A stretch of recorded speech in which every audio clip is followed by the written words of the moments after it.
नमस्ते। इस सेशन में आपका स्वागत है। IC7400 का उपयोग करके RS फ्लिप फ्लॉप और उनके निर्माण को समझने के लिए डिजिटल सर्किट की ज़रूरी बातों को समझना ज़रूरी है। इन बुनियादी सिद्धांतों में महारत हासिल करना जटिल सर्किटों की डिज़ाइन को करने के लिए आधार तैयार करता है, जो टाइमर से लेकर एडवांस कंप्यूटिंग सिस्टम तक विभिन्न इलेक्ट्रॉनिक उपकरणों के लिए ज़रूरी है। उद्देश्य। इस सेशन के अंत में आप निम्न में सक्षम होंगे: IC7400 का उपयोग करके क्लॉक्ड RS फ्लिप फ्लॉप का निर्माण और परीक्षण करना। इससे पहले कि हम अपने सर्किट को असेंबल करना शुरू करें, आइए सुनिश्चित करें कि हमारे पास सभी आवश्यक उपकरण और सामग्रियां उपलब्ध हैं। आपको निम्नलिखित टूल्स और उपकरणों की आवश्यकता होगी: डिजिटल ट्रेनर किट 1, प्रोब्स के साथ डिजिटल मल्टीमीटर 1, वायर स्ट्रिपर 1 और ट्वीजर 1। आपको निम्नलिखित सामग्रियों की भी आवश्यकता होगी: IC7400 NAND gate 1, hookup wire आवश्यकता अनुसार। आइए अब देखें कि क्लॉक्ड RS फ्लिप फ्लॉप क्या है। यदि फ्लिप फ्लॉप के रीसेट और सेट इनपुट तार केवल क्लॉक पल्स होने पर आउटपुट को नियंत्रित करते हैं, या तो लो टू हाई या हाई टू लो जा रहे हैं, तो इसे क्लॉक्ड RS फ्लिप फ्लॉप कहा जाता है। चूंकि क्लॉक सिग्नल उस समय को सिंक्रोनाइज्ड और कोऑर्डिनेट करता है जब सेट और रीसेट इनपुट आउटपुट को प्रभावित कर सकते हैं, इस प्रकार के फ्लिप फ्लॉप को सिंक्रोनाइज SR फ्लिप फ्लॉप के रूप में भी जाना जाता है। क्लॉक्ड RS फ्लिप फ्लॉप में Q आउटपुट R या S में किसी भी बदलाव से अप्रभावित रहेगा जब तक कि क्लॉक CL के 0 या लो है। जब S इज इक्वल टू 0 और R is equal to 0, NAND gate C और D का output S bar is equal to 1 और R bar is equal to 1 है। इसलिए NAND गेट A और B का आउटपुट नहीं बदलता है। इसे SR फ्लिप फ्लॉप की होल्ड स्टेट कहा जाता है। जब S इज इक्वल टू 0 और R इज इक्वल टू 1 है, NAND गेट C और D का output S bar is equal to 1, R bar is equal to 0 है। NAND गेट A का आउटपुट 0 है और NAND गेट B का आउटपुट 1 है। RS फ्लिप फ्लॉप की रीसेट कहलाती है। जब S इज इक्वल टू 1 और R is equal to 0, NAND gate C और D का output S bar is equal to 0 और R bar is equal to 1 है। NAND गेट A का आउटपुट 1 और NAND गेट B का आउटपुट 0 है। इसे RS फ्लिप फ्लॉप का सेट स्टेट कहा जाता है। जब S इज इक्वल टू 1 और R is equal to 1, NAND gate C और D का output S bar is equal to 0 और R bar is equal to 0 है, तो NAND गेट A और B का आउटपुट 1 बनने का प्रयास करता है, जो संभव नहीं है। इसे RS फ्लिप फ्लॉप की फोरबिडन स्टेट कहा जाता है। आइए IC7400 का उपयोग करके क्लॉक्ड RS फ्लिप फ्लॉप के निर्माण और परीक्षण की प्रक्रिया पर नजर डालें। क्लॉक्ड RS फ्लिप फ्लॉप बनाने के लिए सभी आवश्यक कंपोनेंट को इकट्ठा करें। इसमें डिजिटल IC ट्रेनर किट, एक 7400 quad 2 input NAND gate IC और कुछ जंपर तार शामिल हैं। डिजिटल IC ट्रेनर की कार्यशील स्थिति सुनिश्चित करने के लिए इसके सभी आवश्यक सेक्शन की जांच करना आवश्यक है। इसमें +5 volt supply, input switch, breadboard और आउटपुट LED इंडिकेटर शामिल हैं।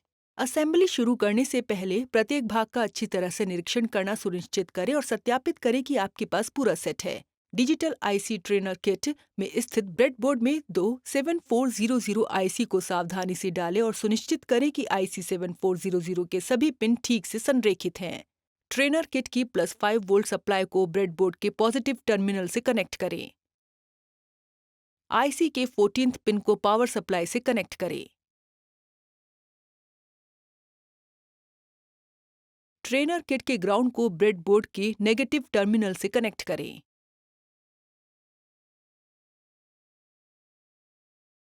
IC7400 के 7th पिन को भी ग्राउंड से जोड़ दें।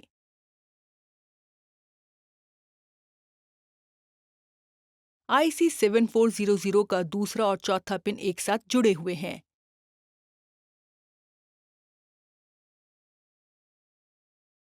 ये ट्रेनर किट में स्थित क्लॉक इनपुट के साथ स्विच 3 से जुड़ा है।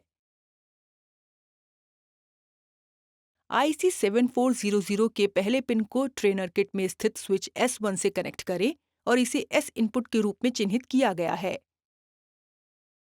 IC 7400 के 5वें पिन को भी स्विच S2 से कनेक्ट करें और इसे R इनपुट के रूप में चिन्हित किया गया है। तीसरे पिन से प्राप्त आउटपुट सीधे इनपुट पिन 9 से जुड़ा होता है।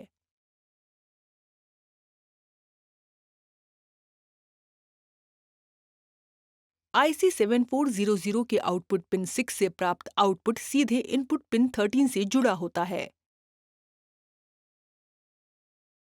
अंतिम आउटपुट Q पिन 8 को क्रॉस कपल्ड फीडबैक कनेक्शन तरीके से 12 के इनपुट पिन से कनेक्ट करें। क्रॉस कपल्ड फीडबैक कनेक्शन में अंतिम आउटपुट Q बार पिन 11 को इनपुट पिन 10 से कनेक्ट करें।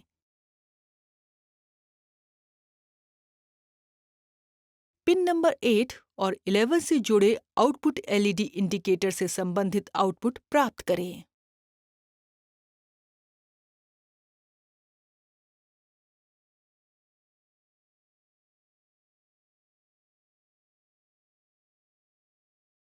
अब सर्किट को पावर दें और विभिन्न कॉम्बिनेशन में R और S इनपुट पर हाई और लो लॉजिक लेवल लागू करने के लिए स्विच का उपयोग करें।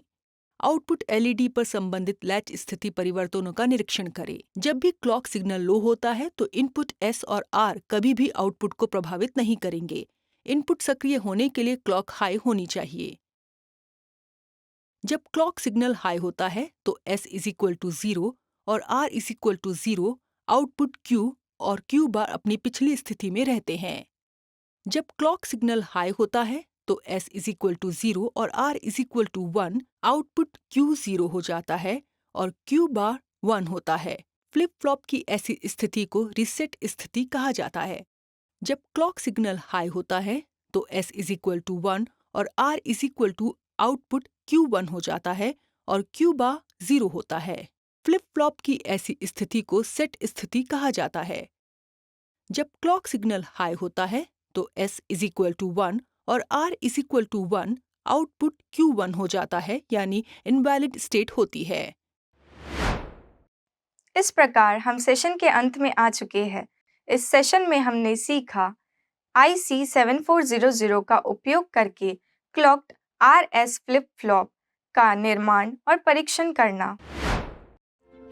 वीडियो देखने के लिए धन्यवाद। अब हम आपसे अगले सेशन में मिलेंगे।